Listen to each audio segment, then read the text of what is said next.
Salam. Sebelum kita mendengar firman Tuhan renungan pada hari ini, marilah kita berdoa.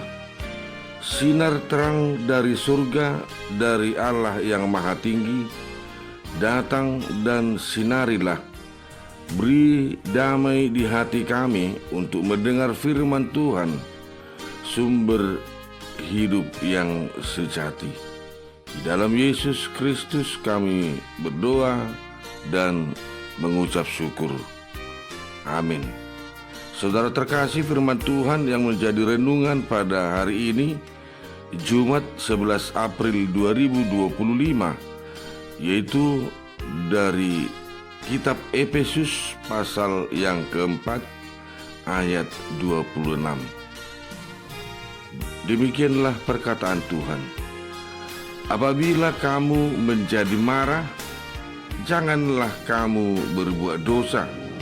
Janganlah matahari terbenam sebelum amarahmu padam.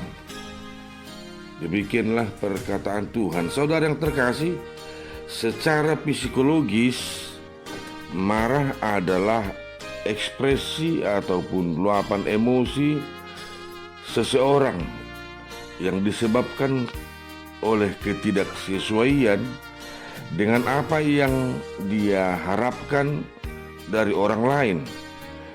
Bisa saja karena ketidakadilan, bisa karena kekecewaan, dan bisa karena ditimbulkan oleh sakit hati. Marah adalah manusiawi.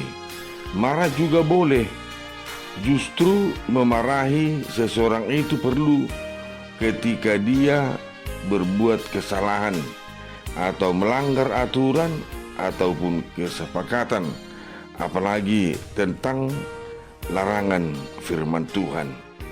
Marah juga mendidik, mengajar agar tidak terulang kembali kesalahan yang serupa. Firman Tuhan hari ini menasihatkan kepada kita, ketika menjadi marah atau kalau harus marah, janganlah berbuat dosa. Artinya berhati-hatilah berbicara, berhati-hatilah menasihatkan dengan penuh kasih dan didikan dengan takut akan Tuhan. Karena marah dengan luapan emosi yang tidak terkontrol bisa membuat kesehatan kita tidak stabil dan dapat merusak integritas kita sendiri, merusak persahabatan, muncul sakit hati, dan kalau itu pun terjadi, ya kata firman Tuhan, janganlah menjadi dosa. Janganlah ada dendam.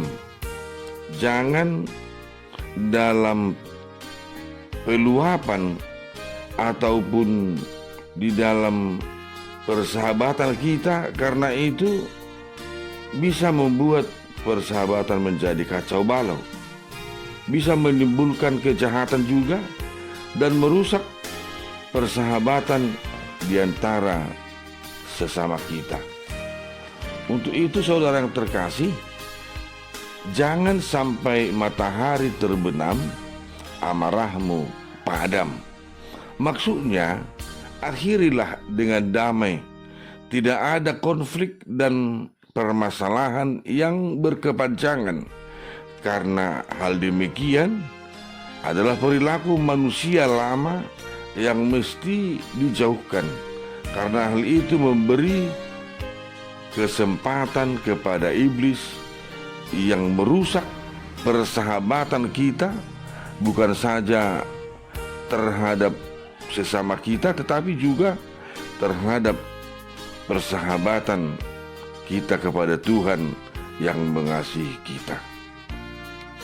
Janganlah ada perkataan kotor keluar dari mulutmu, tetapi pakailah perkataan yang baik untuk membangun di mana perlu, supaya mereka yang mendengarnya beroleh kasih karunia.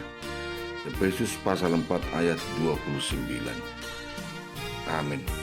Terima kasih ya Tuhan, berkatilah firman-Mu agar menjadi kekuatan bagi kami untuk berbuat kebaikan dan saling menasehati satu sama lain di dalam kehendak firman-Mu. Di dalam Yesus Kristus kami berdoa dan mengucap syukur. Amin.